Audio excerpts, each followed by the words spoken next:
Assalamualaikum warahmatullahi wabarakatuh, Mas Mbak.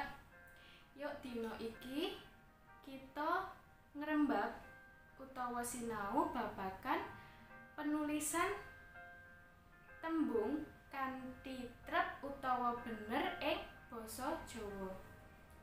Jadi hari ini kita akan membahas tentang penulisan kata secara tepat di dalam bahasa Jawa. Sing kepisan tembung loro. Nah, tembung loro iki nek neng basa Jawa nganggone huruf vokal O. Nah, nek neng basa Indonesia ditulise nganggo huruf vokal A. Artine sakit. Jadi loro kuwi sakit. Jadi kalau dalam bahasa Indonesia penulisannya menggunakan huruf vokal A yang artinya sakit.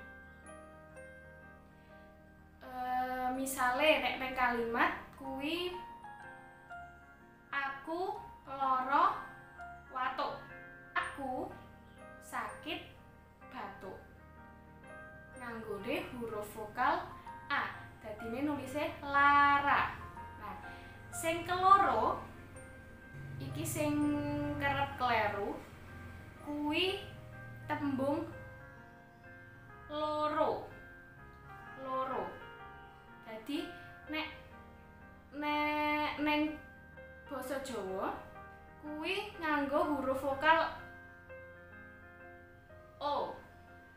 Nek neng basa Indonesia nganggo huruf vokal O ya. Jadi loro nganggone LORO. Kuwi artine dua, angka 2.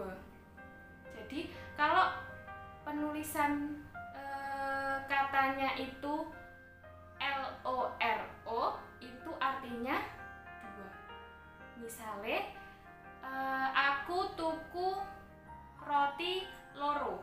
Dalam bahasa Indonesia saya membeli roti berjumlah 2.